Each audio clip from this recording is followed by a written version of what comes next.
child is allowed to be a governor. When you have young men who, though by age they are qualified by law, but by action and what they say, they don't look like governors. You want me to reply to that? I won't talk to that. I won't. Let him put the country on fire. Let us see how it goes. You probably do not get the angle. The angle is saying that should the president not implement the demands from the South-South leaders, it might be putting the country on fire. I am saying that you also did not understand me. That's not something that should come out of the mouth of a governor. It shouldn't come out of the mouth of a governor. What to ask you? One question to ask you is: don't forget that the President Goodluck Jonathan ran under the auspices of South-South presidency, in which everything said about governance was we'll have to go for restructuring, we'll have to go for resource control, and he was there for 6 years. The resources were not controlled, neither were they handed over to the South-South. It's much more than that. I don't think a governor or a people, I come from South-South. While I agree completely that we are not fairly treated, I don't also agree that anybody will set the country on fire. No president should act on such threats. And don't take me to such questions. I prefer to ignore such questions because a more mature person won't make those kind of comments. So you don't see any danger if the president is not implementing some of the demands? I don't see any. Don't forget what I just said now. I just said that while I agree with our people that it's important that they recognize some of these things, some of these demands, I'm also saying that we had the opportunity of being president for 6 years. We should have implemented these demands by ourselves. We didn't do it. We didn't implement it. Well, I don't subscribe to the fact that the president shouldn't address them, but I'm saying that the president can't address them under threats. Let me get your view, especially because you represented the federal government to that meeting of the South-South. It does look like the president realized that there is a need to connect with the people. There's been some experts have said there seems to be some disconnect between the people and the government. But what is the president telling you as one of his ministers in fixing some of these loopholes? The position of the government, as directed by the president, is that it's important that we approach our different constituencies. Every minister is expected to come from a constituency. And so, basically, the directive was, look, what the answers seem to have thrown up is the fact that there was a need for the government to not just listen to the young men and women who participated in the NSAS, but also see how to address some of the issues and convey to the people that the government is not just sitting down. There are a lot of things that we're doing that it appears that are not properly communicated. Take, for instance, the colleague of mine, the Honorable Minister of State for Labour, who read out what the contracts that the President has awarded as pertaining to railway, did mention that there is a contract awarded by the federal government for the construction of a new deep-sea port in Bonny, with a rail line from Bonny to Port Harcourt and from Port Harcourt to Maiduguri, going through Aba, Umuahia, Enugu, Aba. We also went to Were, up to Makurdi, to Maiduguri, to Gashua and Yobe. That's the matter in Yobe State. That's as pertains to railway.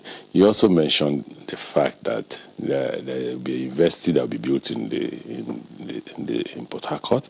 They are also trying to develop an industrial park. All those contracts have been awarded. What we're doing is that we're seeking for funds, loans to construct those projects. So I think what he felt was that was an opportunity for us to communicate some of the things we were doing and also listen to our constituents and convey the grievances of our constituents to government, as well as we conveying what we have done to the people we represent. Okay, so let me then take you to the matter of rail that you mentioned, or perhaps we need you also to clarify, because if Nigeria is part of the conversation in that meeting is the issue of restructuring Does that resonate with the president, and is he handling it with some urgency that a lot of people think it requires? There's this comment a friend of mine made the other day. Why is it that it's only when the president comes from the north that we talk about restructuring? I completely agree that the injustices that have been meted to as many places as possible be addressed. I completely agree with that. Somehow, whatever you call it, whether you call it restructuring or you call it whatever name you like, you give it. But don't forget, as a country, we can't afford not to go together as one country. We can't afford. I believe that it is important we listen to the Southeast, we listen to the Igbos. I believe that it's important we listen to the South. I believe that it's also important to listen to the people in the North Central. We just really need to not just talk, to implement some of the things that we have had conversation about. But I continue to argue, and I'm sure a lot of people won't like this argument. We had opportunity of being president under President Obasanjo. We didn't restructure. Neither did we take any of those major decisions.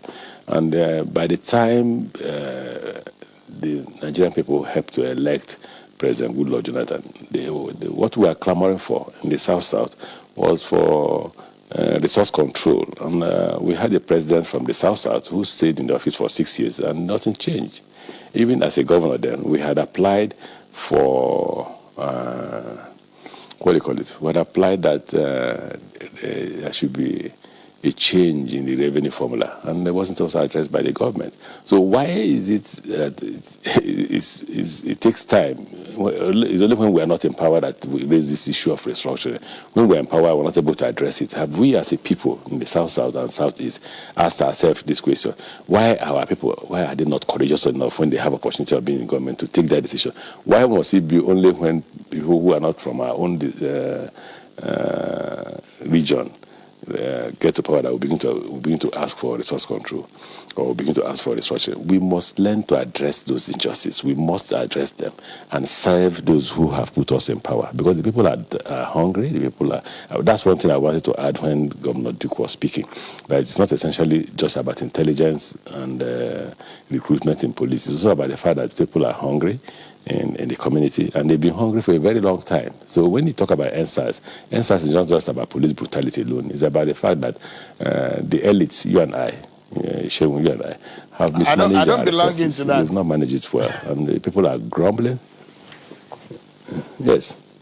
I don't belong to that class where you belong. We can't continue to look at them. And don't forget, when I was a governor, I predicted that this kind of thing will happen. Because what I was seeing then, and don't forget, Buhari wasn't president by then, was the situation where the elites were sharing the resources that were available to Nigerians and impoverishing the poor further. And I had said in that interview I had with, I think it was Showere in New York, I said that we get to a point where these people will say, look, we are tired of your stealing. Look, these elites, we are tired of your stealing. And they will react. And when they react, I just predict that even both the police and the army will be on the run. And that's what you saw in NSAS. NSAS wasn't even comprehensive enough, if you look at it. But the way you have seen it, you have looked at NSAS only under President Buhari's government. You've not looked at it, the fact that all these things were there before we came into power. The hunger was there. The economy has started crashing. The dollar was more than 150 to going to 200 before we took over. The economy had, the oil price was at 28 at the last budget. So things are a bit difficult for the people. And we must, as a country, address all this comprehensively.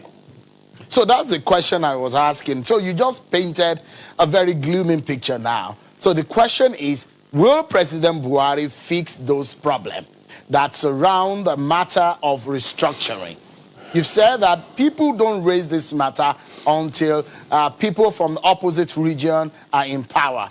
But now that this problem is confronting the Buhari government, those of you who are in government, do you think it is urgent and important to fix it now? Well, no. One thing that's critical and important to the president is how to reduce poverty. If you reduce poverty, you will reduce agitation. So people are hungry, you address hunger and poverty, and remove this money that these elites are stealing and put it in the hands of the poor. If you're able to create employment, you're able to create. Once you create employment, you create security. If you like, hire as many men as you want to hire that are policemen. You will do nothing until you put food in the hands of people. When you don't create a legitimate economy, the people will create for themselves an illegitimate economy and be able to feed themselves. Because if you don't feed themselves, they will die. They will die. So if you, what's important is restructuring. I don't see anything wrong with restructuring, but I'm saying that it's not the most critical problem that we have. The most critical problem we have is that hunger and poverty are breeding insecurity. And before, from Borno and others, you can feed the whole nation. From Benue, you can feed the whole nation. People are not able to go to farm anymore because of banditry. We are facing a different kind of insecurity. When we were in power as governors, the problem we were facing was Boko Haram. Now it's much more than Boko Haram. We need to address those issues. But are you worried that maybe Nigerians are not seeing it from the government's perspective, how you are tackling some of these problems? Because you've raised the matter that Nigerians are hungry. Are you worried as a minister in the federal government that people may not be seeing what you are doing to fix, especially this issue of insecurity? Let's deal with these issues. Now, when we came to power, not much more. A lot of things have been done in agriculture, but we improved on it. Don't forget, we not only improved on agriculture, we improved on the logistics of moving this produce from the different locations to the market. So that's why you can talk about railways. We improved on power.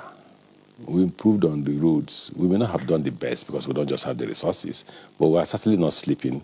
The president won't allow you as a minister to sleep in your office or sleep at home if you don't fix the problems that are confronting the country as it pertains to your ministry. The president won't do that. But the basic thing is you don't have enough resources to get it to a point where the people will feel that now they have the resources to feed themselves. So what is confronting the government today is not just insecurity alone. It's the fact that we must provide the people an opportunity to be able to create wealth for themselves.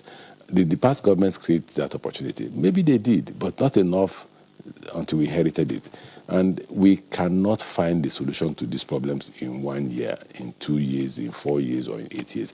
It's a process that will be gradual, that you have to implement. And then as you create wealth, as you create the economic growth, that's how you reduce poverty, that's how you reduce insecurity. Welcome back, guys. Thank you very much for watching. I hope you enjoyed the video. And if you do, please don't forget to give this video a huge thumb up. Leave your comment down below what you think about the video, and also share. Please always share the video whenever you watched, and don't forget to like. Very important, like the video and leave your comment down below. I really appreciate as many that have been supporting me. I just want to let you know that I love you all. I remain once again your humble girl, Anointed Lady TV. And if you have not subscribed to this channel, what are you waiting for, my amazing people? Please support me and help this channel grow. Support me by subscribing and also put on the notification bell so you'll be getting more updates from this channel. Till I come your way again. I love you all. Bye bye.